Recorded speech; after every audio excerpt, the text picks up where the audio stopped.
Buenas tardes, bienvenidos, bienvenidas a esta actividad conjunta del Instituto de Investigaciones Sociales de la Universidad Nacional Autónoma de México y del Instituto de Investigaciones Gino Germani en Buenos Aires, de la Universidad de Buenos Aires. Mi nombre es Daniela Bruno y soy una de las coordinadoras de esta actividad. Les agradecemos muchísimo el interés y la compañía de quienes nos están viendo, siguiendo por el canal de YouTube del Área de Estudios Urbanos del Instituto de Investigaciones Gino Germani. Bueno, primero que nada, queremos agradecer a las autoridades de ambos institutos por todo el apoyo que nos dieron a la difusión, en la transmisión de este evento y en la certificación para los investigadores que nos van a estar acompañando.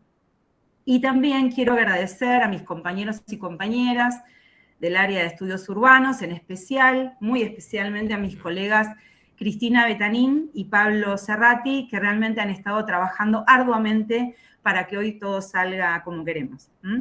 Y, por supuesto, le quiero dar la bienvenida y el agradecimiento a mi colega Gabriela Sued, nuestra invitada de hoy, nuestra invitada que abre este ciclo, de este conversatorio sobre métodos digitales, que además de ser la invitada que abre el ciclo, es co-coordinadora de este ciclo de conversaciones. Antes de pasarle la palabra a Gabriela, me gustaría comentarles cómo surgió la idea de este conversatorio sobre métodos digitales. Bueno, como ustedes saben, vivimos en una sociedad hipermediatizada, donde sobre todo en los últimos años, todo lo que está vinculado a plataformas, algoritmos, datos, atravesó y atraviesa los procesos sociales, culturales, económicos, globales en este siglo. Y esto obviamente hizo que la investigación en Internet, sobre objetos digitales, se fuera configurando como un campo muy relevante de los estudios para la comprensión de la vida social contemporánea, ¿no?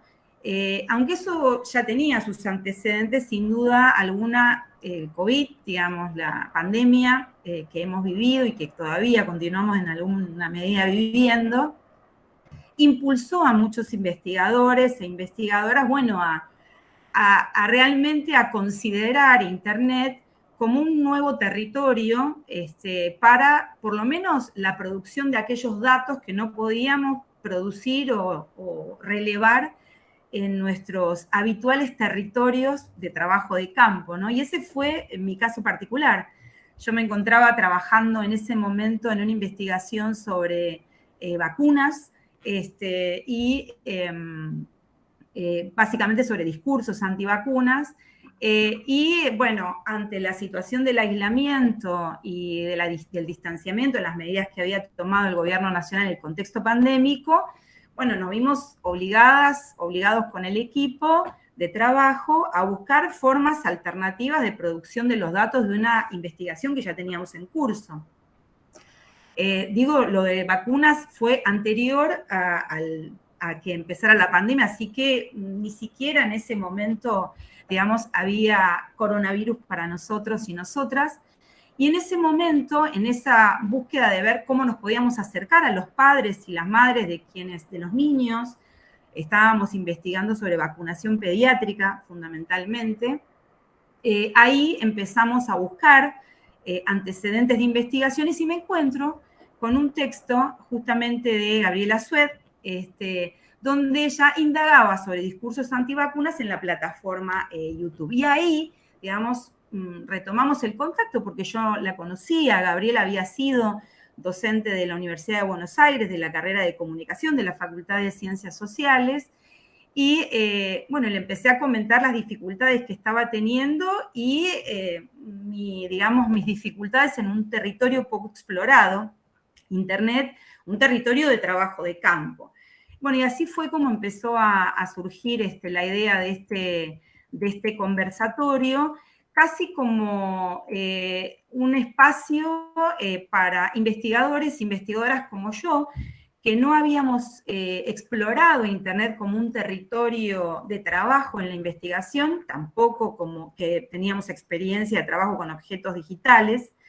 Entonces la idea fue convocar a investigadores, investigadoras como Gabriela, con trayectoria en este tipo de investigación, para que compartan sus marcos epistémicos, sus marcos conceptuales, pero sobre todo sus abordajes metodológicos y sus soluciones metodológicas para la producción de investigaciones. Así que bueno, Gabriela, muchas gracias por darme una ayuda en aquel momento. Gracias por sumarte a esta idea de hacer el ciclo y además por ser la que realmente orientó en la definición de quiénes nos iban a acompañar.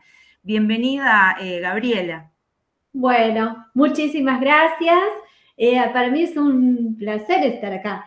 Creo que es además una idea muy interesante la de poder organizar este ciclo, que es una idea que sí, es cierto que me plantea Daniela y yo dije, sí, claro, claro que va. Porque, bueno, primero creo que lo digital, el entorno digital actual merece una consideración especial,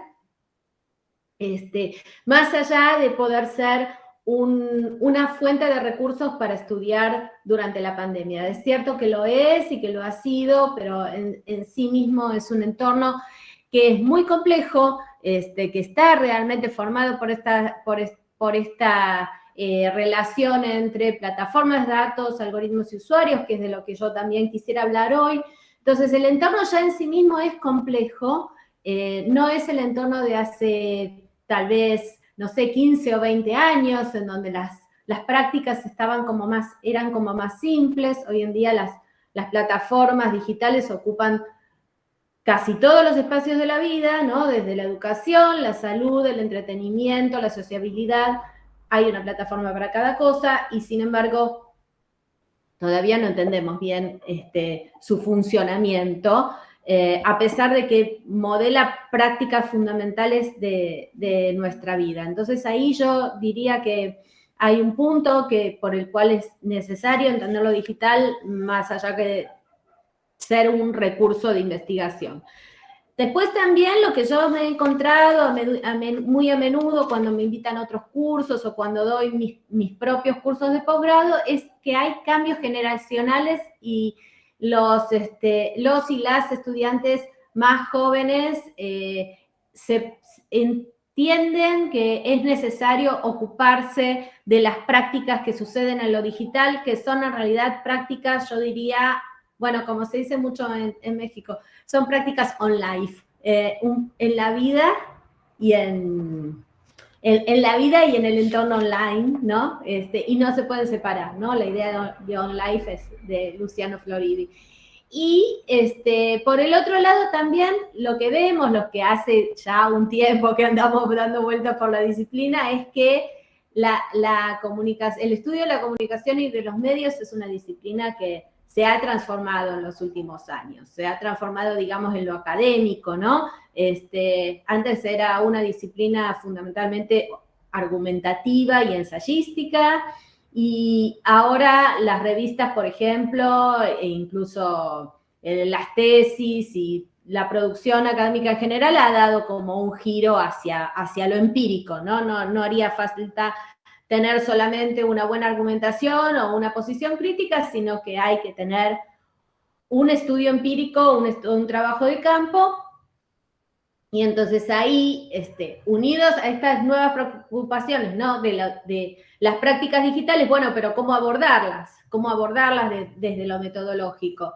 Y después, bueno, como yo es un poco como que empecé por esto, ¿no? El entorno de lo digital es un entorno que se va complejizando, que va penetrando en todos los aspectos de la vida social y es muy difícil de abordar. Yo a veces siento que somos más o menos Don Quijote contra los molinos, o sea, en el sentido de que estamos estudiando estructuras muy poderosas, opacas, que no nos dan datos y que a las que igualmente, como bueno, hablábamos ayer en una mesa de la LAIC, tenemos que hacerle frente, porque el no hacerlo solamente beneficia a las plataformas, ¿no? Solamente beneficia a su secretismo, a sus políticas de secreto y de, bueno, el algoritmo es la salsa secreta de Google, etcétera, y digamos, agigantar estas figuras en vez de volverlas como más cotidianas y abordables y enfrentables y resistibles. Así que sí, también nos corresponde hacerlo. Así que estoy muy contenta con este ciclo. Los investigadores y las investigadoras que convocamos, que ahora Daniela les va a contar quiénes son, creo que son personas que nos han convocado a pensar, que nos han inspirado a lo largo de todo este tiempo. Yo realmente me siento muy identificada con ellas, así que bueno, será un placer escucharlos y los invitamos a seguir escuchando los martes siguientes, y ahí Daniela les cuenta quiénes son. Dale, Gaby, entonces miren, si les parece les comentamos un poquitito cómo vamos a seguir. Hoy abrimos este ciclo de abordajes metodológicos de lo digital en la era de las plataformas con la presentación de Gabriela Sued. El título de la presentación de Gabriela es Perspectivas actuales de abordaje de lo digital entre las plataformas, los datos y los algoritmos. Pensamos esta primera presentación justamente con un carácter más bien introductorio y panorámico. La semana que viene, este es un ciclo que se va a realizar durante 4 martes seguidos, siempre en el mismo horario, siempre su transmisión a través del canal de YouTube del área de estudios urbanos del Instituto Gino Germani. Así que el próximo encuentro va a ser el próximo martes 4 de octubre, donde vamos a tener la presentación en realidad de Ignacio Siles, de la Universidad de Costa Rica, y Edgar Gómez Cruz, de la Universidad de Texas en Austin, que van a trabajar con nosotros culturas algorítmicas desde una visión etnográfica. Al martes siguiente, el 11 de octubre, nos van a acompañar Víctor Hugo Ábrego Molina y Anthony Flores Mérida, que son 2 colegas del ITESO de México, más precisamente integran y coordinan el Signalab, y ellos van a trabajar un concepto bien interesante, datificación crítica como una perspectiva analítica, apuntes teórico-metodológicos desde el Signalab, es decir, desde la experiencia que ellos vienen realizando allí en el ITESO. Y vamos a cerrar este ciclo al siguiente martes 18 de octubre, siempre de 14 a 16 horario de Argentina, de 12 a 14 en el horario de México. Les decía, el 18 de octubre cerramos este ciclo con la presencia de la colega Ana Slimovich, también del Instituto de Investigaciones Gino Germani, de la Universidad de Buenos Aires y además investigadora del CONICET, que va a trabajar con política y redes sociales, en ese cruce desde un abordaje sociosemiótico que es su abordaje habitual. Bueno, me gustaría cerrar esta parte, esta intervención mía, comentándoles un poco los antecedentes de Gabriela. Gabriela, como creo que dije, es argentina, pero en estos momentos está residiendo en México ya hace algunos años. Es doctora en estudios humanísticos con mención en estudios culturales de la ciencia y la tecnología por el Instituto Tecnológico de Monterrey. Tiene una maestría en ciencia y tecnología por la Universidad Nacional de Quilmes en Argentina y actualmente es investigadora postdoctoral en el Instituto de Investigaciones Sociales de la UNAM, que es el instituto que lleva adelante este ciclo junto al Gino Germani, y ella está desarrollando allí un proyecto sobre culturas algorítmicas, plataformas sociales y métodos de investigación centrados en datos. Es profesora de posgrado en Ciencias Políticas y Sociales de la UNAM y en la maestría en Humanidades Digitales del Tecnológico de Monterrey. Es miembro del Sistema Nacional de Investigadoras, nivel 1. Gabriela fue docente, como les dije, regular de la carrera de Ciencias de la Comunicación hasta el año 2016, donde partió hacia México. Nuevamente, Gaby, bienvenida, muchas gracias por compartir con nosotros tu experiencia y por ayudarnos y colaborar en el diseño y en la coordinación de este ciclo. Te escuchamos. Bueno, muchas gracias. Igual, siempre dispuesta a volver a Argentina desde desde lo virtual, siempre dispuesta a compartir con mis colegas argentinos. Y antes de empezar, un agradecimiento especial a Pablo Cerrati y Cristina Betanín del Instituto de Investigaciones Gino Germani, que están haciéndose cargo de esta transmisión ahí en las tinieblas, pero la verdad que muy bien y muy dedicados, así que muchísimas gracias. Entonces, ahora sí, yo les voy a compartir mi pantalla y voy a empezar a conversar un poco con ustedes. Mi idea es, bueno, presentarles algunos desarrollos que he tenido en los últimos años en relación con lo digital, pero pensando siempre en estos términos de plataformas, algoritmos y datos, ¿no? Denme un segundo que voy a compartir de nuevo.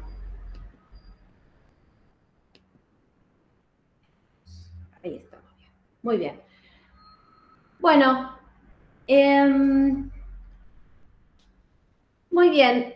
Yo creo que les voy a contar primero en qué lugar yo me posiciono para hacer mi trabajo, ¿no? Si soy especialista en qué. Esto es interesante. Y yo creo que yo me ubico en un lugar intermedio entre la cultura digital y los estudios de medios de comunicación. La cultura digital yo la defino como una cierta producción de sentido sobre los ambientes digitales y en los ambientes digitales y en la interacción entre usuarios y tecnologías. Pero de lo que nos damos cuenta últimamente es de que la cultura digital no fue siempre la misma. Tiene una historia corta, yo diría que es una historia que sabemos, ¿no?, que la Internet surge en los años 60 y no hace falta que nos extendamos tan lejos en el tiempo, pero sí podemos pensar en la difusión social de Internet a lo largo de, bueno, mediados de los 90, ¿no? Y desde mediados de los 90 a esta parte, o sea, en unos más o menos cortos 30 años, ha variado mucho lo que llamamos la cultura digital, ¿no? Primero, esta Internet que tenemos ahora no es la Internet que teníamos en los años 90, en donde, bueno, estaban estos comunidades virtuales, estos foros, en donde había lazos de ayuda, lazos de intereses lazos de intereses comunes entre las personas, una comunicación horizontal, una comunicación en red, sobre unos protocolos que eran bastante más simples que los que tenemos ahora. Y ahora tenemos un paisaje de Internet completamente distinto. Tenemos un paisaje que es muy masivo, con lazos centrados en las personas y en los perfiles de las personas. Tenemos relatos efímeros de la vida cotidiana y tenemos sobre todo una reutilización de esos relatos, digamos, de relatos que se vuelven datos y que las plataformas reutilizan de manera bastante poco clara, pero otras cosas que permanecen serían la producción de los usuarios, la producción de contenido de los usuarios, la gratuidad de acceso, o sea, si bien es cierto que avanzamos hacia plataformas de suscripción como Spotify o como Netflix, todavía son plataformas que al menos en América Latina tienen una diferencia en cantidad de millones de usuarios bastante grandes con YouTube, que es una plataforma que tiene una versión gratuita muy extendida. Entonces, la gratuidad, la producción de contenidos por parte de los usuarios, el reclamo del acceso a la información como derecho universal, esos son valores que permanecen de la primera Internet.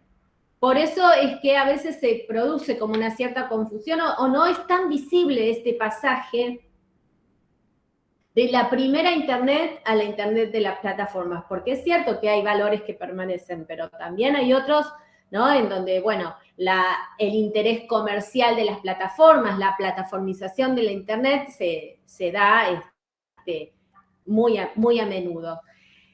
Esa es mi primera ubicación, mi ubicación en la cultura digital, y la segunda es en los estudios de medios, porque la primera Internet, que era una Internet muy visitada, diría yo, por por los etnógrafos digitales, ¿no? Que se ocupaban de las prácticas y de las tribus virtuales, etcétera. Los etnógrafos digitales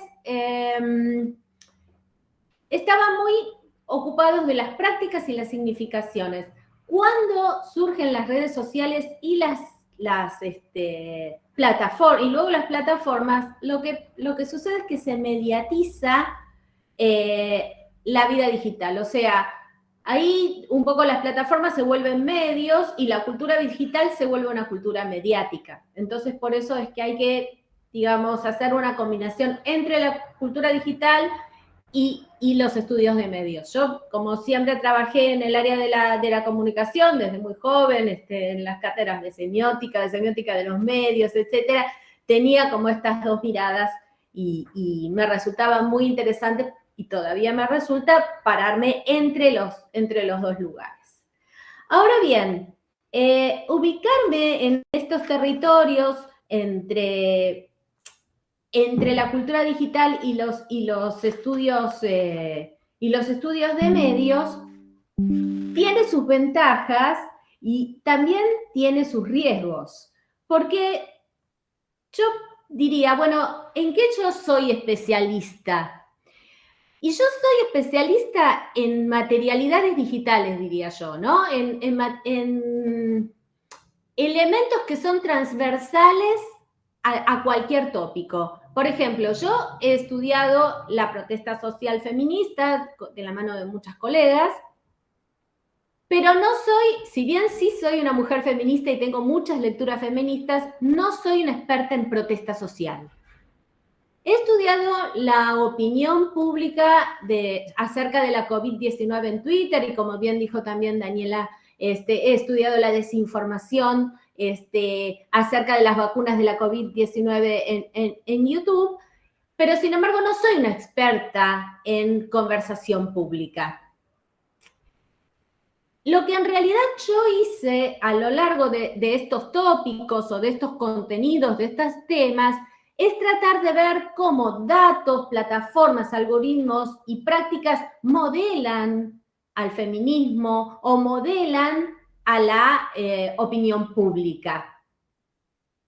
O sea, yo siempre estoy como tratando de ver materialidades y de vez en cuando esas materialidades las tengo que bajar a un tema para poder observarlas en acción. Y esto no quiere decir que todos y todas las interesadas en cultura digital tengan que volverse expertos en materialidades, pero sí, lo que a mí me gustaría, digamos, dejarles en el día de hoy, sí, es que las materialidades deben ser observadas cuidadosamente cuando se trata cualquier tema, ¿no? Entonces, cuando hacemos, no sé, una etnografía sobre las citas en línea, hay que tener en cuenta esta relación entre datos, plataformas, algoritmos, porque esas expresiones que encontramos en las citas en línea de los enamorados y de las enamoradas no son expresiones espontáneas de la gente, son expresiones espontáneas, pero que están modeladas por datos, plataformas y algoritmos. Entonces, bueno, yo, por ejemplo, si trabajara en esa línea, que siempre me gustó, pero nunca la inicié, porque no soy de la generación de citas en línea, bueno, si yo trabajara en esa línea, estaría como fijándome, leyendo a las personas que trabajan cuestiones de datificación crítica, cuestiones de culturas algorítmicas, cuestiones de qué es una plataforma, por qué una plataforma es una plataforma y no es una red. Y entonces yo incorporaría a mis trabajos temáticos estos conceptos, no necesariamente volviéndome una especialista en ellos, pero sí teniendo en cuenta cómo estos elementos de la materialidad digital están modelando mis datos, mis intereses, mis objetos de estudio. Lo que yo tengo aquí en este rombo es, en verdad, es mi hoja de ruta de investigación. Mi hoja de ruta de investigación que empezó aquí en mi trabajo de doctorado, empezó centrándose en el análisis de datos con métodos computacionales. Ahora, después les voy a mostrar algunos rasgos de mi trabajo. Y luego, al terminar esta tesis, lo que yo me di cuenta era que, bueno, esos datos de ninguna manera se podían tomar como una expresión espontánea, ¿no? Si bien, hay un lugar en donde, que es este cruce, en donde los usuarios usan datos para referirse, para construir expresiones públicas, ¿no?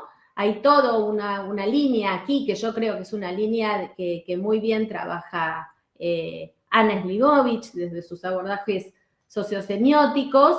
De lo que yo me di cuenta es de que esas representaciones están mediadas por algoritmos y están mediadas por los intereses de las plataformas. Entonces, inmediatamente, mi interés posterior, que se materializó en una primera estancia postdoctoral, fue el estudio de las culturas algorítmicas. Y la tercera parada fue el estudio de las plataformas, digamos, como infraestructuras tecnológicas con intereses comerciales, en un estudio un poquito más estructural. Y ahora ando aquí abajo en tratar de ver qué pasa con los usuarios y con las prácticas, si bien hay mucho trabajo sobre usuarios y prácticas, qué pasan cuando los usuarios, digamos, son modelados, entran en este esquema de datos, plataformas y algoritmos, y no son solamente quienes emplean la tecnología, sino que también de alguna manera son los que son, no sé si empleados, pero al menos modelados por los usos tecnológicos. Bueno, aquí entonces les voy a mostrar algunas paradas de mi hoja de ruta de los últimos años, y estas paradas también, como van a ver, son paradas que han usado diferentes métodos. Yo he trabajado mucho y trabajo todavía mucho en métodos computacionales de análisis de datos, pero la verdad es que no es la única metodología que uso y no es la única que he usado en los últimos años, porque yo pienso que las metodologías tienen que ver con las preguntas de investigación. Yo puedo usar una metodología centrada en datos si esa metodología me contesta mi pregunta, y si no, más vale que use otra.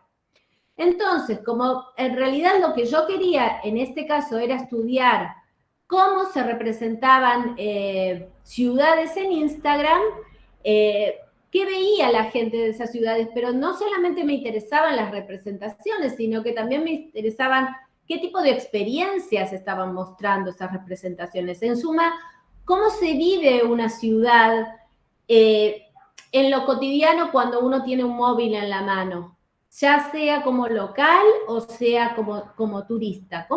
¿Cuál es esa experiencia, ¿no? De vivir la ciudad mediatizada por un móvil. Y entonces ahí fue que trabajé, esto fue mi tesis de doctorado, con tres ciudades latinoamericanas, que fueron Buenos Aires, Madrid y México. Ahí lo que vemos son algunas visualizaciones que armé sobre las fotografías de México, buscando siempre patrones y regularidades que me permitieran una lectura, una interpretación. En este caso, bueno, el trabajo fue un trabajo bonito. La verdad es que cuando armé mi tesis de doctorado quería que fuera un trabajo bonito, les digo sinceramente. Y estaba en ese momento muy inspirada por los trabajos de Lev Manovich y los trabajos visuales de Manovich. Entonces, la verdad es que a mí me sirvieron mucho de inspiración para poder trabajar con visualizaciones, y luego de esas visualizaciones derivar algunos patrones interpretativos. Y así, además, también interiorizarme en los métodos computacionales que veníamos desarrollando en la Universidad de Buenos Aires, en la cátedra de Alejandro Pisitelli, como desde el 2012, acá estamos en el año 2016, y desde el 2012 al 2015 lo habíamos hecho tipo como una investigación-acción con los alumnos en la cátedra, pero no habíamos tenido la posibilidad de sistematizar. Entonces, lo que yo traté de hacer en mi tesis fue de sistematizar y encontrar como abordajes teóricos que se correspondieran, digamos, con el uso de métodos computacionales, y ese fue un desarrollo bastante importante para mí. En este caso, bueno, acá, bueno, desarrollamos desarrollé con más de 50 visualizaciones, están ahí en ese sitio todavía, en Omeca, ciudadesvisibles.omeca.net, y muchas de ellas son interactivas, ¿no? Y la idea era tratar de generar lecturas distantes y lecturas cercanas, no solamente con datos, sino también con metadatos recolectados de Instagram con un programa de scrapping. Y aquí trabajamos sobre unas 6.000 fotografías. He tenido mucho apoyo de muchos colegas, he tenido el apoyo del Tecnológico de Monterrey, que me ha mandado incluso a estudiar afuera, a Europa. He tenido el apoyo de mi gran directora de tesis, que fue María Elena Meneses, y luego más tarde del doctor Raúl Trejo, y la verdad que puedo aprovechar la ocasión para sentirme muy agradecida con las personas que me apoyaron para esta investigación. De lo que yo me di cuenta antes digamos, de pasar al próximo tema, cuando investigaba las ciudades, es que esas expresiones que a mí me resultaban tan atractivas y tan estéticas y que expresaban tan bien los paisajes urbanos de cada país, estas expresiones no eran las expresiones espontáneas de las personas. Había, por supuesto, una parte de espontaneidad, pero me di cuenta encontré el siguiente patrón. Esto para mí era un gran descubrimiento. Me di cuenta de que en el gráfico de arriba yo tengo un análisis de contenido muy ligero de qué tipo de temáticas se representaban en las ciudades, ¿no? Si animales, por ejemplo, muy pocos animales en esa época, imágenes diversas que tenían que ver con anuncios, con flyers, carteles de cosas que iban a pasar en las ciudades, objetos que tenían que ver con cosas que la gente vendía en los hashtags en general, las personas en lugares, las selfies, y los espacios que finalmente eran espacios turísticos, ¿no?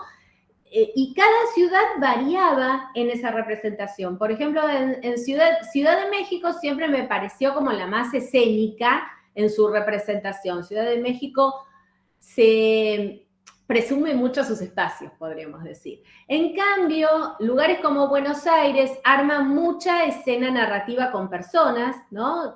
Pesca muchas escenas el fotógrafo amateur de Buenos Aires, el vendedor de garrapiñadas en la Plaza de Mayo, la brecha social entre un rico y un pobre, una nena muy pequeñita en un edificio enorme, ¿no?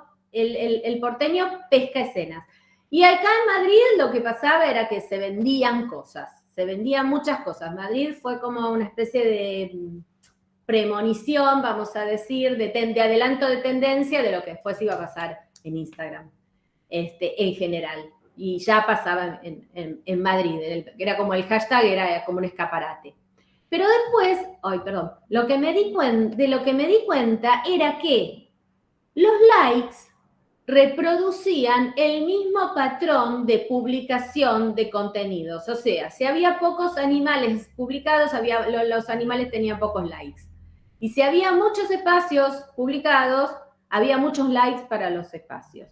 Esto tenía que ver un poco entonces con que la gente le pone like a lo que publica y publica lo que a la gente le pone like. O sea, hay una especie de cadena, me gusta, likeo, me gusta. Y ahí es donde surge la cultura algorítmica, en un contenido que es producido por la visibilidad algorítmica a la vez que por las prácticas de los usuarios. Por eso es que yo digo que no son prácticas espontáneas. Tienen su espontaneidad, pero también tienen su modelado algorítmico. Lo que se ve mucho se publica y lo que se ve poco se publica poco o no se publica. Y ahí es donde yo veo que hay un pasaje de una cultura digital que se detiene en las prácticas culturales, en lo que las personas hacen con las tecnologías y las tecnologías hacen con la gente. Vamos del pasaje de las prácticas culturales a las culturas algorítmicas, como las métricas de likes, de visibilidad, lo que les interesa. Las plataformas tienen una lógica eminentemente cuantitativa, aquello que tiene más métricas se ve más, y lo que tiene menos métricas se ve menos. Entonces, y la lógica de las publicaciones empezaban a verse de la misma manera. Y ahí es donde me pareció interesante, ahí ya estaba como cerrando la tesis de doctorado, y me pareció entonces interesante dedicarme a lo que llamamos las culturas algorítmicas, que es algo que es un concepto que van a trabajar seguramente también mejor Ignacio Siles y Edgar Gómez Cruz la semana que viene, que han trabajado en etnografías para trabajar, para abordar las culturas algorítmicas. Pero bueno, este fue como mi segunda incursión, digamos, en la investigación de estas materialidades, y lo hice desde un proyecto postdoctoral. Y trabajé varios conceptos ahí con referencia a los algoritmos. Uno es un poco la extensión de lo que les contaba acerca de qué es lo que se ve en las plataformas. En las plataformas, los usuarios productores pueden poner muchísimos datos, ¿no? Pueden hacer millones de publicaciones, pero no todas las publicaciones se ven de la misma manera. Entonces, en un estudio que hicimos acerca del feminismo, fuimos viendo variaciones en las visibilidades y empezamos a ver también cómo este trabajo lo hice con muchas colegas, como con 10 colegas, alguna que otra estará ahí escuchando, así que bueno, muchas gracias. Y la cuestión acá es bien interesante porque nos ayuda a dar una movilidad a la cuestión de los algoritmos. Hay una pregunta fundamental que luego también la vamos a ver en otros trabajos, que es ¿cuál es el poder de los algoritmos? ¿Los algoritmos tienen poder? Hemos leído textos de Han, textos de Eric Sadan, textos de filósofos críticos contemporáneos que mencionan esta cuestión de la gobernanza algorítmica, de la algocracia, que son grandes críticos de este esquema de las plataformas, los datos y los algoritmos. Y cuando uno va al campo, pensando en los algoritmos, pero en un trabajo de campo, lo que se nota es que el concepto de algoritmo y de gobernanza algorítmica tiene bastante movilidad. Es decir, es un concepto que los usuarios lo pueden manejar de diferentes maneras. No sentirse completamente subordinados, ni sentirse completamente libres del algoritmo. Todo se maneja en una especie de graduación entre la subordinación y entre la agencia o la libertad de maniobra. En el feminismo, en el estudio que hicimos sobre los feminismos y diversos hashtags, tomamos el aborto legal, ni una menos, tomamos los hashtags de demandas de justicia por feminicidios, que es un tema bien serio en México, bien grave. Hay un promedio de 10 feminicidios diarios, dicen las estadísticas. Entonces, incluso dentro del tema como los feminismos, vemos que hay diferentes relaciones entre los datos y los algoritmos. Hay datos feministas que no se ven mucho, o por decirlo así, no se ven nada, digamos, ¿no? Acá tenemos, por ejemplo, que el de la derecha es un gráfico que está tomado de pedidos de justicia feministas en Twitter a través del hashtag #JusticiaPara, y hay muy pocos feminicidios que logran una alta visibilidad. Y esta alta visibilidad la logran porque de alguna manera siguen los principios que usa el algoritmo de Twitter para poder jerarquizar y priorizar información. Mientras que hay muchos casos que están en una visibilidad baja, ¿no? Y son muchos más que los de alta, que tendrán una visibilidad de 0 a 10 tweets, y hay algunos casos de visibilidad nula, ¿no? Sin embargo, hay otros temas, por ejemplo, digamos, en la vereda opuesta al pedido de justicia por un feminicidio, está el aborto legal que se consigue, la legalización del aborto que se consigue en Argentina en diciembre de 2020, que alcanza unos niveles de visibilidad altísimos de la mano de organizaciones sociales en Twitter y en Instagram, ¿no? Que alcanzan en esas dos plataformas niveles muy altos, son las barras verdes, niveles muy altos de visibilidad, y lo hacen de la mano de organizaciones sociales, del pañuelo verde, de las movilizaciones mediadas. Y entonces es muy interesante ver cómo en ese caso se produce una resistencia porque se produce un avance, digamos, del movimiento sobre la plataforma. Niveles muy altos de visibilidad. Bueno, después tenemos el punto de, seguimos un poco adelante, ¿no? Esto es, bueno, ¿qué podemos preguntarnos acerca de los algoritmos? Una de las preguntas era, ¿qué se ve, qué no se ve? Ahora, podemos seguir con otras.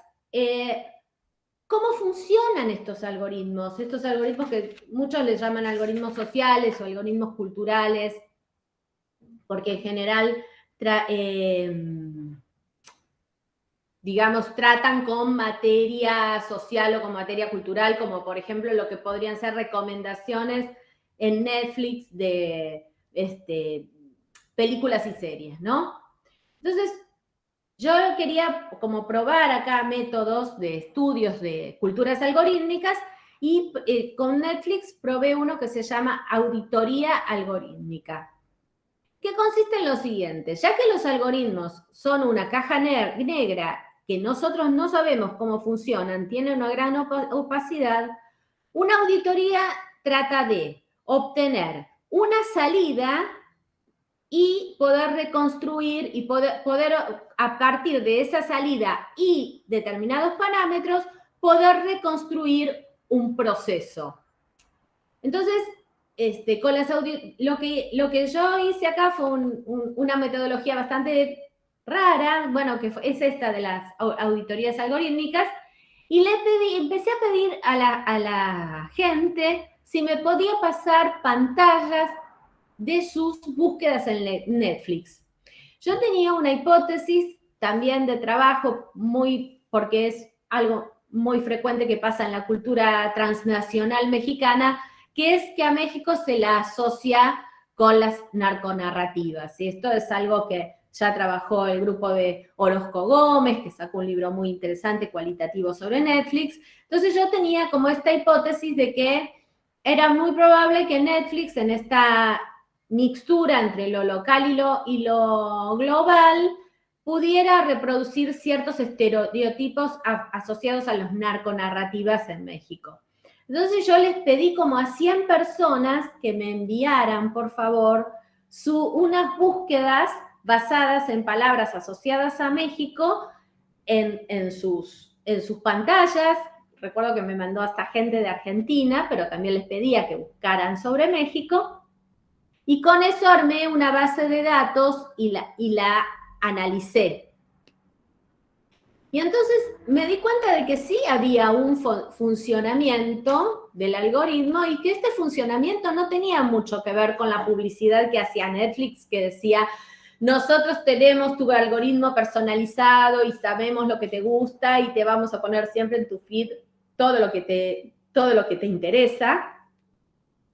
Nosotros ahí lo que yo me di cuenta era que en realidad las primeras posiciones del algoritmo, todo el mundo tenía las mismas recomendaciones y en donde Narcos México estaba en primero o segundo lugar casi siempre. Me di cuenta de que había cierta burbuja de filtro en donde si alguien veía Narcos México, después inmediatamente aparecía, bueno, no, la burbuja era primero con una comedia que era Érase una vez en México, que es la de Antonio Banderas y Penélope Cruz, que trata el tema del narcotráfico de una manera un poco como light, vamos a decir, pero inmediatamente venía la recomendación de Narcos México y inmediatamente venía la recomendación de un documental sobre entrevistas con narcos reales, que ni siquiera era mexicano, y donde se entrevistaban en realidad a narcos de todo el mundo, pero México quedaba enganchado con ese documental, por ejemplo, ¿no? Y luego venían, las primeras posiciones siempre eran producciones transnacionales, eran los originales de México, de Netflix, narconarrativas, y después sí venían, después de la posición 4, ves que en el gráfico se ve que, digamos, hay una variación de títulos. Acá en el eje horizontal se ven las posiciones y en la primera y en la segunda no hay mucha variación. Ya empiezan, como a partir de la cuarta, empiezan los títulos a variar más, en la séptima ya varía mucho, o sea que las personalizaciones en realidad están de la recomendación 5 para adelante, no en las primeras 3 o 4 que en una posición de jerarquías son recomendaciones importantes. Entonces, lo que encontramos en estas recomendaciones fue una extensión de las asimetrías culturales entre México y Estados Unidos en una geografía que se basa un poco en estereotipos, ¿no? Esto para decirlo, pero ahí encontramos como un funcionamiento del algoritmo. ¿Qué es lo que pone en primeras posiciones? ¿Qué es lo que pone después? ¿Qué prioriza? Y también nos dimos cuenta de que estas son, como dice Richard Rogers en su libro Digital Methods, son los objetos digitales, los datos que manejan las plataformas, son post-demográficos. A las plataformas no les importa mucho si sos mujer o si sos varón, no les importa mucho si tenés más edad o menos edad, lo que les importa son tus consumos. Por ahí tenés 18 y tenés los consumos propios de una persona de 50 y te asocia con esos consumos, no con el consumo de un adolescente. A lo mejor al revés, sos alguien de 50 años y estás viendo lo que ven los jóvenes de 18 y te van a recomendar lo que ven los jóvenes de 18. Son recomendaciones post-demográficas, basadas en los consumos, ¿no? No importa mucho si sos si somos hombre o mujer, a los hombres y a las mujeres les recomiendan lo mismo. Entonces ahí yo cambié de método, usé una auditoría algorítmica para decir, bueno, pero ¿y esto cómo funciona? Ahora había otra pregunta que a mí me sonaba mucho en esta época en que estaba investigando esto, que es, ¿y estamos dominados por los algoritmos? Porque esto era un discurso que sonaba por todos lados, ¿no? Y mucho en la literatura crítica también. Los algoritmos nos dominan, los algoritmos eligen las cosas por nosotros. Y hay un texto de Ann Belkova que me gusta mucho, que dice que la agencia en los algoritmos ha sido tratada de una manera trágica, extremadamente trágica. Y la verdad es que yo coincido un poco con esta idea. Entonces, para saber si estamos dominados por los algoritmos o no, les fui a preguntar a las personas cómo lidian con recomendaciones automatizadas,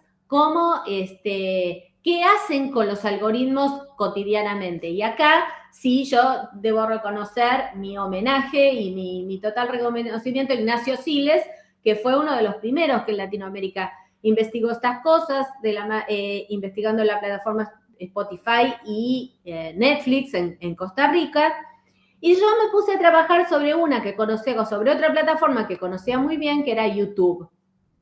Y entonces ahí junté a un grupo de usuarios jóvenes, hicimos un grupo de enfoque vía Zoom, porque estábamos en pandemia. Así que hicimos Zoom, hicimos 5 grupos de enfoque por más o menos. Sí, habremos hecho 5 o 6 grupos de enfoque, habrán sido unos 48 usuarios y usuarias jóvenes, y para poder explicar cómo para ellos funcionaba YouTube, les hacía dibujar, ¿no? Les hacía hacer unos gráficos que me mostraran el proceso. Lo interesante era cómo algunos y algunas representaban de una manera y otras de otro. ¿Por qué? Bueno, encontramos varias variables en ese estudio. Fue muy interesante, porque no todo el mundo se deja llevar por los algoritmos. Algunos y algunas lo hacen, pero a lo mejor tienen un uso diferente. A lo mejor, bueno, por ejemplo, si se están entreteniendo, es muy probable que se dejen llevar por el algoritmo. Pero si tienen que estudiar, si están usando YouTube para un cierto aprendizaje informal, que muchas veces lo hace la gente. O sea, por ejemplo, había chicos y chicas muy interesadas en ambientalismo, en cuestiones políticas internacionales, en cuestiones de raza, clase o género, y estas personas, la verdad es que tenían algunas tácticas y estrategias para eludir a los algoritmos. No eran muchas, pero había algunas, porque ellas enseguida se notaban que si hacían determinadas cosas entraban en una burbuja de filtro y no querían entrar en eso. Es verdad que en inglés hay una palabra muy interesante para esto, que es affordances, que serían como las affordances son los botones, por ejemplo, el buscador, la lista de videos en tendencias, el botón para dar clic a seguir a un canal, ¿no? Estas disposiciones que tienen las interfaces, no tenemos una linda palabra en español, en inglés son las affordances. Las affordances de las plataformas que nos permiten el agenciamiento son bastante pocas, porque las plataformas no quieren mucho que los usuarios se agencien. Lo que quieren es que vayan hacia sus intereses comerciales, ¿no? Que siempre están en las cuestiones de las métricas, porque las métricas se monetizan. Entonces, hay pocas affordances en las plataformas. Por ejemplo, los usuarios que yo entrevisté se sentían más libres si buscaban, si ponían una clave en el buscador, que si la plataforma les ofrecía las tendencias. Decían que, por ejemplo, las tendencias de la página de inicio los ponía muy nerviosos, que no querían ver eso, ¿no? Muchos, que preferían buscar, y que buscar o suscribirse a un canal que les inspirara confianza, eso les daba como una sensación de libertad de maniobra. Pero que la plataforma le configurara la página de inicio, a lo mejor a muchos no les gustaba. Y muchos de ellos llegaban hasta autocensurarse en búsquedas para que el algoritmo no se les desconfigurara respecto de sus intereses permanentes. Entonces, si tenían que buscar algo contingente, como por ejemplo cómo usar un taladro, no lo buscaban, porque si no, inmediatamente se les iba a desconfigurar la página que tanto les había costado armar. Por eso ese artículo se llama Entrenar al algoritmo. Pero ahí, bueno, usé un tercer método, que fue preguntar y dibujar. Y yo creo que de esto nos pueden hablar mucho, como les decía, Ignacio Siles y Edgar Gómez Cruz la semana que viene. Y finalmente, mi último proyecto fue el proyecto sobre plataformas, ¿no? En donde acá, digamos, siguiendo como mi ruta de investigación, lo que me interesaba era señalar un lugar de pasaje entre la red social, entendida como un espacio de sociabilidad y de comunicación horizontal entre usuarios, a un entorno donde priman los intereses comerciales, los desarrollos de terceros, la datificación o reutilización de datos, un montón de nuevos elementos que se incorporan a la idea de red social como un lugar en donde la gente publica y comenta e intercambia, que eso sí se da y es un aspecto, pero por el otro lado, como dice Van Dijk de una manera muy simple, hay sociabilidad en las redes sociales, pero es una sociabilidad programada. Y entonces esa parte de la programación de la sociabilidad se asocia al concepto de plataformas. Este fue un proyecto que, bueno, fue más difícil de realizar porque implicaba una mirada como muy estructural sobre infraestructuras ya, no sobre prácticas o sobre datos o sobre procesos, sino sobre infraestructuras como lo son las plataformas, y ahí me ayudaron mucho Van Dijk, Nibor y Poel, que son los que estudian esta idea de plataformización, en donde ellos esclarecieron mucho el concepto de plataforma a través de 3 dimensiones de la plataforma que son: las plataformas son intermediarias, o sea, operan mercados. Uber no cocina. Uber es un intermediario entre el que quiere comer y el que cocina, y el que quiere llevar, y el que quiere trabajar llevando. ¿Qué hace Uber? Es una infraestructura tecnológica, tiene algoritmos, se adueña de los datos y con los datos produce nuevos algoritmos y nuevos contenidos. Entonces, ese es un aspecto de las plataformas que estaba oculto hasta ese momento. El problema de la datificación, ¿no?, que sería la reutilización de los datos por medio de las plataformas, y en la gobernanza, en donde ponemos un montón de características que tienen que ver con la moderación de contenidos, la manera en la que las plataformas modelan las conductas de los usuarios, que pueden ser implícitamente o explícitamente a través de términos y condiciones, a través de diseños de arquitecturas, a través de moderaciones de contenidos, ¿no? Por ejemplo, cuando las plataformas banean a Trump, ese es un claro ejemplo de gobernanza de plataformas. Entonces, bueno, ahí empecé a revisar, a hacer revisiones de bibliografía, etcétera, y encontré que una de las principales afectaciones del concepto de plataformas en la sociedad es el concepto de trabajo, ¿no? Cuando las plataformas ya son agregadoras de bienes, servicios y contenidos, se producen modificaciones en las relaciones de trabajo. Entonces, ¿qué es hoy un usuario o una usuaria?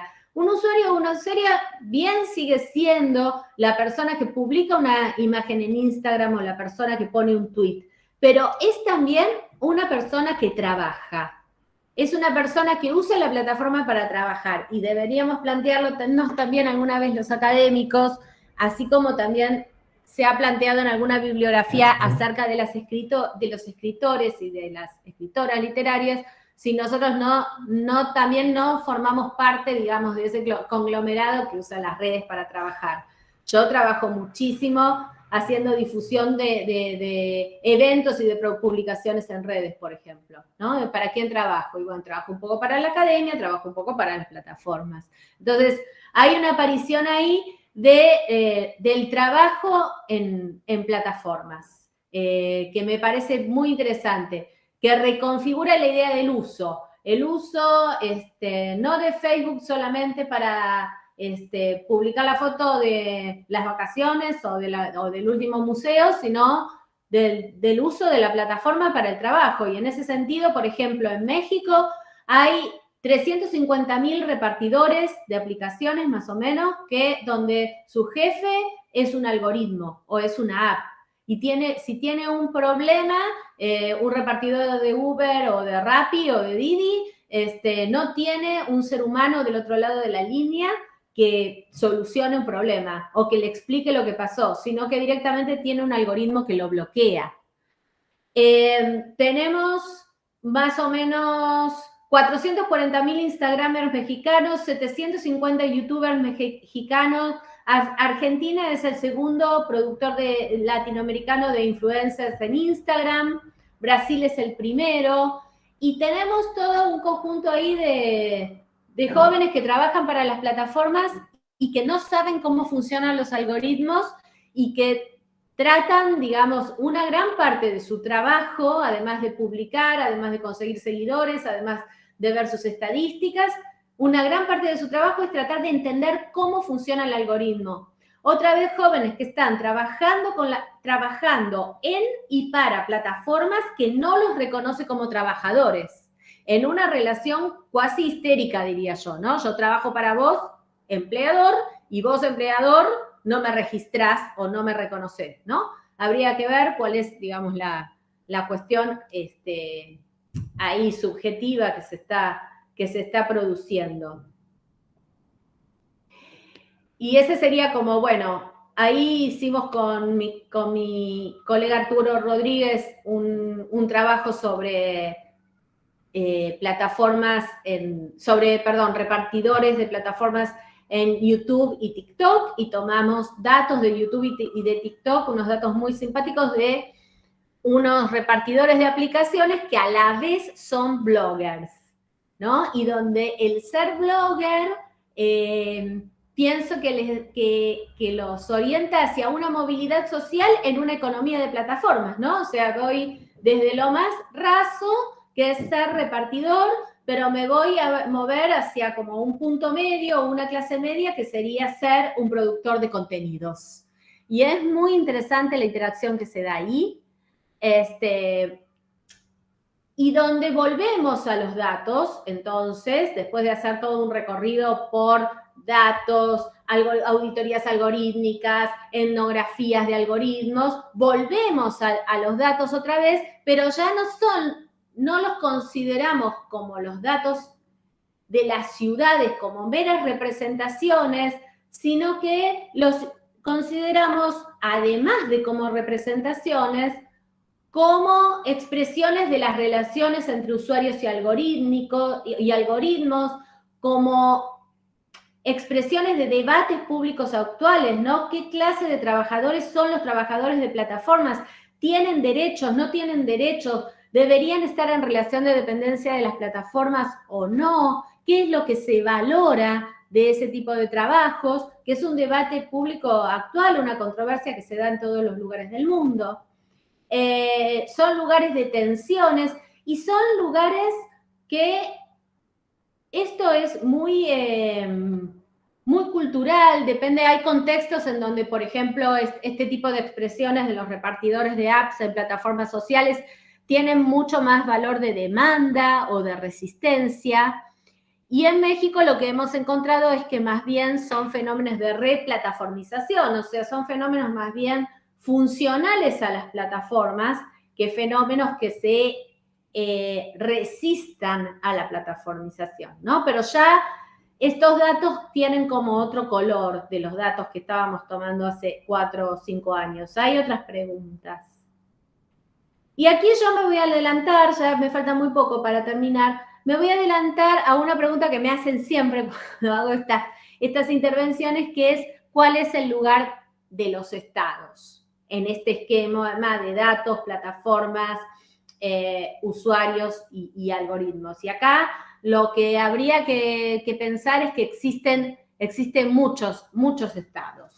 Existen estados que tienen un control total sobre las plataformas, como es el caso de China, ¿no?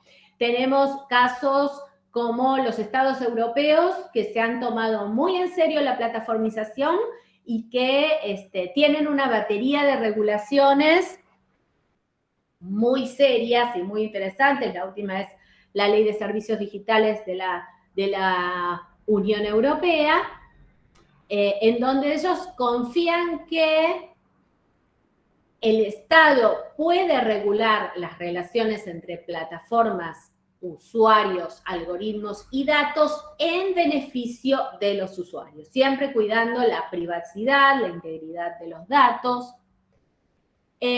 Tenemos estados como Estados Unidos que creo que van más hacia una alianza con las plataformas, más que a un control sobre las plataformas, sino que van más bien a una alianza de innovación tecnológica y ciberseguridad y tal vez política, dicen algunos, con las plataformas. Y tenemos estados como los de Sudamérica que recién ahora estarían planteándose algún tipo de rol en esto, ¿no?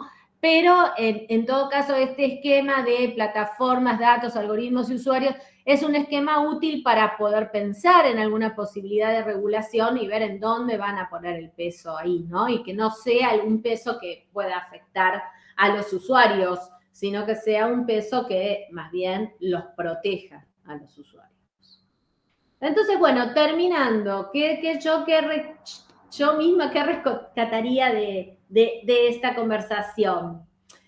Bueno, no tenemos, si nos aproximamos a lo digital, no tenemos que ser expertos en materialidades, ¿no? Pero también tenemos que saber que las expresiones en redes no son espontáneas, no son puro discurso.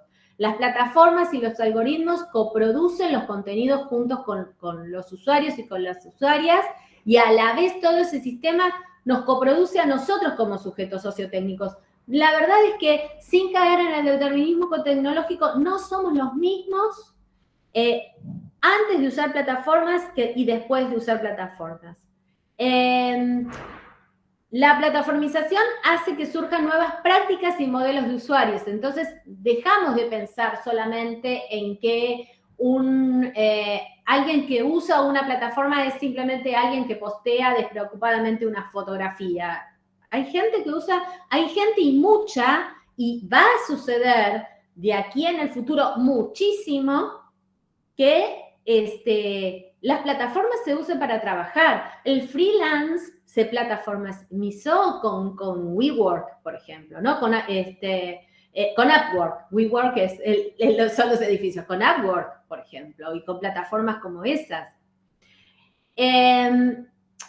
Yo diría también evitar el pensamiento algocrásico. ¿Qué quiere decir esto? Evitar el pensamiento de estamos dominados por los algoritmos, los algoritmos gobiernan, hemos dejado de ser ciudadanos para pasar a ser consumidores. No, yo creo que hay que darle movimiento a esa relación entre plataformas, datos y algoritmos y ver que el poder, es cierto que los algoritmos tienden a tener un poder, pero que es inherente a las situaciones, que hay configuraciones, como bien nos demostró la legalización del aborto en 2020 y la protesta digital, hay configuraciones en donde el algoritmo puede ser resistido y pueden ser transformadas las prácticas en lo digital. No sucede siempre, es cierto. Muchas veces terminamos subordinados a los algoritmos, pero nosotros desde la investigación tenemos que rescatar lo bueno, las buenas prácticas, las resistencias, las innovaciones, las apropiaciones tecnológicas, para que se difundan y para saber que es posible también hacerle frente a este sistema rígido. Si nosotros repetimos el discurso de estamos dominados por los algoritmos y nada se puede hacer porque, bueno, el poder y qué sé yo, solamente beneficiamos a que las plataformas sigan operando en el secreto. Como va a demostrar este ciclo ampliamente, la diversidad de métodos es válida. Yo sé que mucha gente me asocia a mí con los métodos computacionales, pero yo no son los únicos métodos que uso y no son los únicos métodos que pienso seguir usando en mi vida de investigadora. Y bueno, aquí termino. Les agradezco mucho que hayan acompañado hasta acá y dejo lugar al diálogo y las preguntas que quieran hacer, y si tienen investigaciones particulares, también encantada de poder responder alguna pregunta sobre eso. Muchísimas gracias, Gaby, Gabriela. Algo que no dije al principio en la introducción es que estaba habilitado el chat de YouTube para que pudieran hacernos preguntas, así que hago esa invitación. Mientras tanto, me gustaría hacerte una pregunta, si te parece, mientras esperamos a que la gente se anime a formularte una pregunta. En realidad tiene que ver con alguna discusión que tuvimos en algún momento y me pareció muy interesante tu punto de vista al respecto, y tiene que ver con la relación entre lo que podríamos decir la ciencia de datos y las ciencias sociales. Me gustaría ahí por ahí una consideración sobre lo que vos considerás que son coincidencias, divergencias, complementariedades, solapamientos entre estos dos enfoques o dos perspectivas, sobre todo pensando en cuál es el aporte distintivo de las ciencias sociales. Me parece que es algo interesante. Sí, por supuesto. Yo creo que a mí me interesan mucho los programas de investigación que han salido de las ciencias sociales para un uso intensivo de tecnologías digitales para estudiar, sean datos sociales o datos abiertos o datos digitalizados, que serían los datos, por ejemplo, los textos impresos que se vuelven digitales mediante técnicas de escaneo, ¿no? Pero me interesan los programas que han desarrollado algo desde las ciencias sociales y teniendo en cuenta lo social, ¿no? Y ahí, bueno, está, por ejemplo, Richard Rogers con sus métodos digitales, o me parece que ese es como un programa que yo he seguido. Me da como mucho gusto decir que cuando es que viene Víctor y Anthony, es en el tercer ciclo, que es el 11 de octubre, van a estar Víctor Hugo y Anthony presentando su concepto de datificación crítica, que me parece que sale totalmente de las ciencias sociales y que es este uso de los datos para poder visibilizar cosas que quedan invisibilizadas tanto en el mundo offline como en el mundo online, ¿no? Las protestas sociales digitales, los conflictos políticos, cosas de la política contenciosa, digamos, cosas que son bien interesantes de observar mediante los datos, pero que hay que, digamos, hacer como una propuesta metodológica, conceptual, teórica, para decir cómo es que estamos leyendo esos datos y desde qué lugares.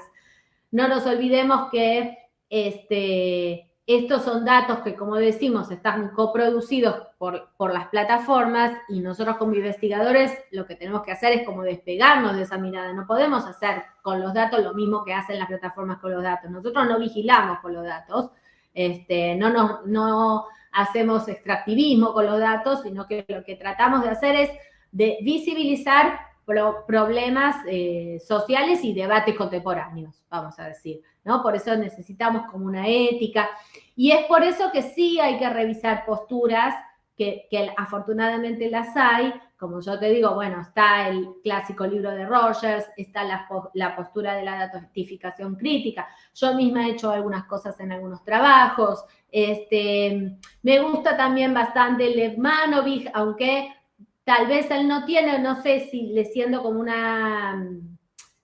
como una especial relación con esto de lo social que nos gusta a nosotros en Latinoamérica, pero sin embargo sí él tiene como un uso bien interesante de los datos para el estudio de lo visual y para poder generar una investigación innovadora también. Entonces también yo algunas cosas tomaría de él. Me gusta mucho, hay una autora que se llama Nurje Marres, que está en la Universidad de Warwick y que tiene una visión, ella como que aporta esta visión más crítica y más cauta de los métodos digitales, pensando que no son solamente técnicas digitales para recolectar y recolectar, sino que hay que pensarlas bien y evaluarlas bien. Y esa es la diferencia entre, yo diría, los métodos sociales computacionales y la ciencia de datos. Y es una diferencia que se materializa muchas veces en que yo veo científicos de datos que manejan muy bien los programas de análisis de datos como el RStudio, o como el Gephi, o como el Python, etcétera, que no llegan al paper, que, digamos, pueden hacer una buena publicación en un blog con unos gráficos bien lindos y publican mucho en Medium y hay muchas cosas que vale la pena leer cuando uno está investigando en estas cosas, pero que no llegan al paper. ¿Y por qué no llegan al paper? Porque no tienen una pregunta social para resolver, ¿no? Entonces hay algunas lecturas orientadoras que sí nos permiten tener una pregunta social para resolver. Un poco en esta línea también te quería preguntar respecto de la constitución de muestras. ¿Hay algún trabajo tuyo que yo leí donde vos planteás que hay que ser cuidadoso con la constitución de las muestras justamente por la forma en que son modelados las trazas, digamos, de los usuarios, ¿no? Entonces, digo, ¿podrías hacer alguna aclaración más, digamos, concreta, operativa, alguna recomendación, algún consejo para investigadores que estén como explorando estas posibilidades en lo que respecta a la constitución de muestras? Sí, no es tan fácil decir cuál es el tamaño de una muestra, ¿no? Creo que eso depende mucho de nuestros contextos y de nuestras posibilidades tecnológicas también. Nosotros en general lo que hacemos es manejar un concepto que es el de small data. Small data es un concepto que sería, recolectamos una cantidad suficiente de datos que puede ser manejado en nuestros propios equipos, no necesitamos pedirle a nadie que tenga un equipo súper grande, pero los tratamos con técnicas de ciencias de datos y lo que hacemos es buscar patrones y regularidades y ciclos. ¿Cuántos datos necesitamos? Necesitamos los datos que nos permitan identificar un patrón.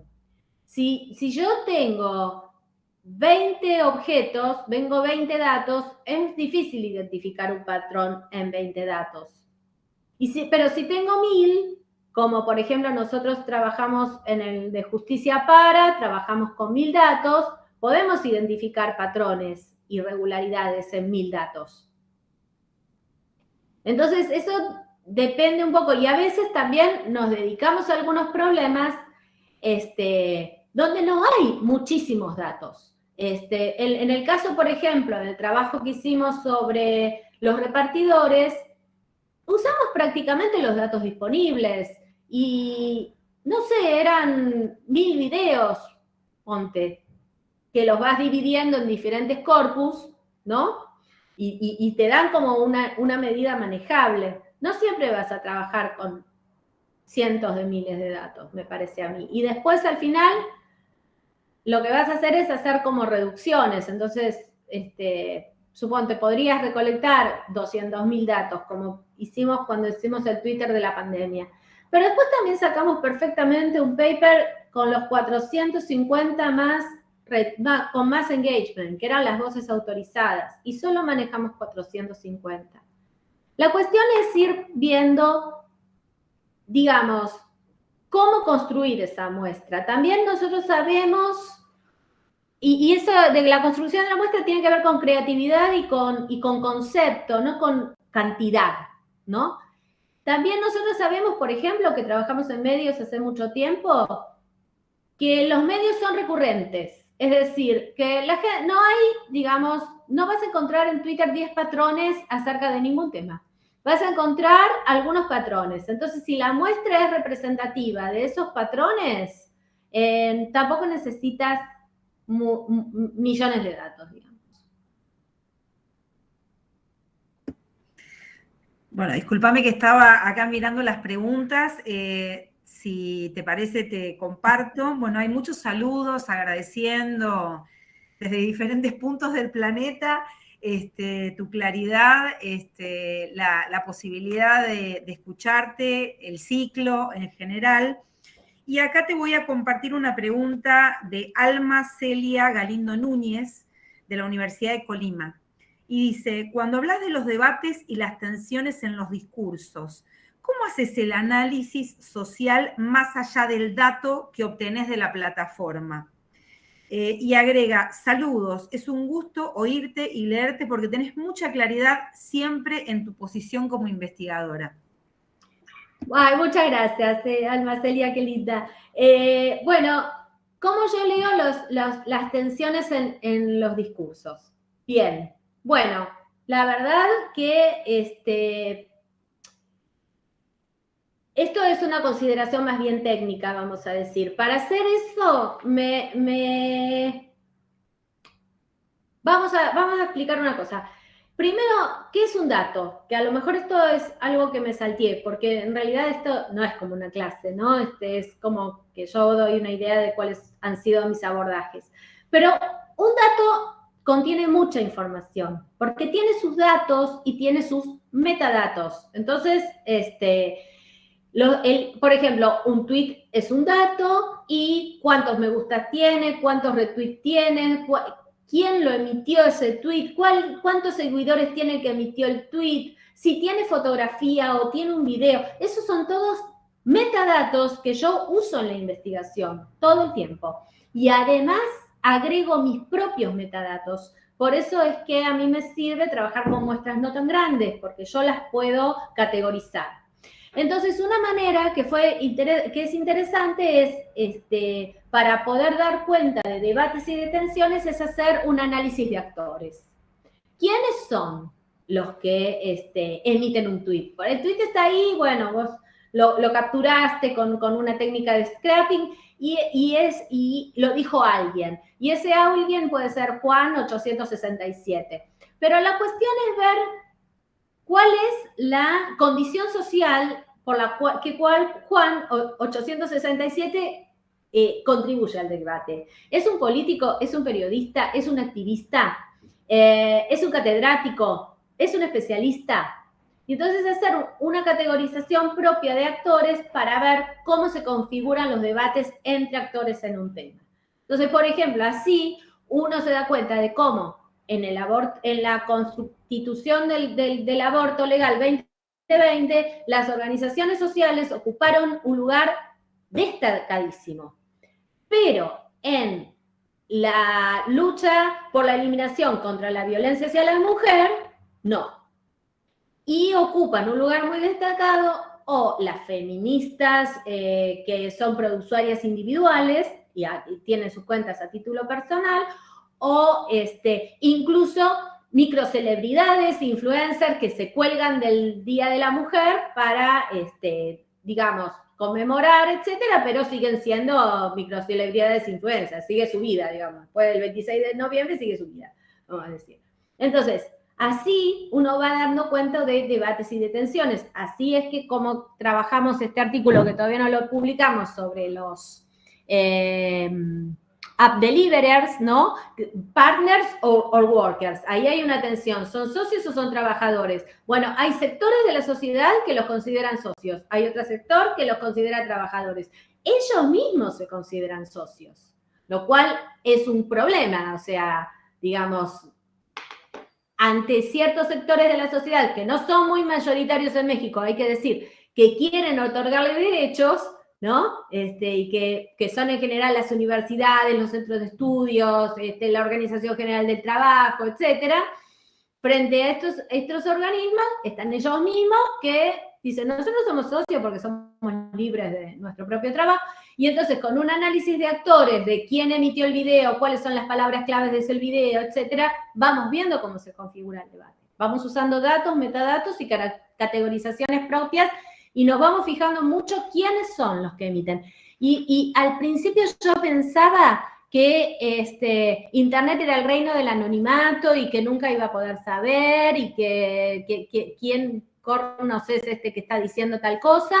Y cuando hice el trabajo de las voces autorizadas en Twitter sobre la pandemia, que categoricé 450 tweets, solamente 26 me quedaron que no supe quiénes eran. Entonces sí se puede saber cuando tenés una muestra bien construida. Muchas gracias. Bueno, espero que hayas respondido la pregunta de Alma. Alma, después nos contás.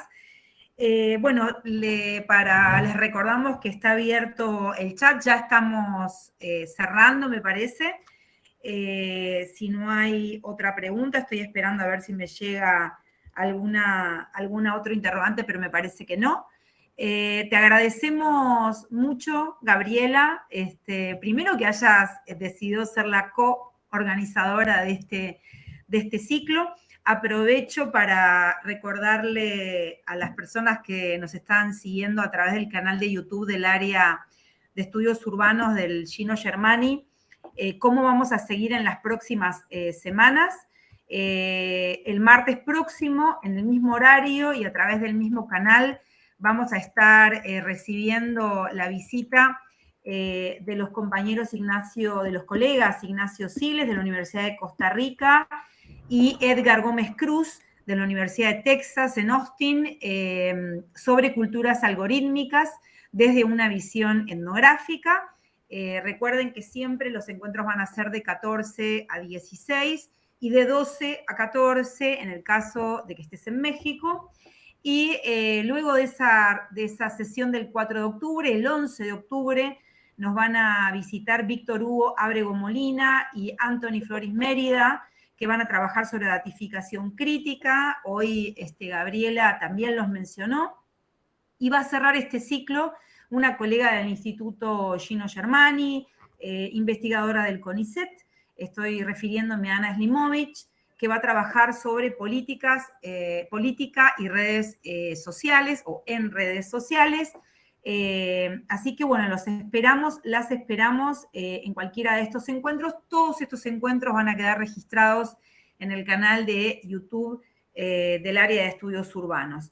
Entiendo que no hay otra pregunta, por lo menos yo no estoy visualizándola, así que yo creo que ya podríamos dar por terminada esta actividad. Nuevamente, gracias, Gaby. Y otra vez gracias a Cristina y a Pablo por haber garantizado que esta transmisión sea posible.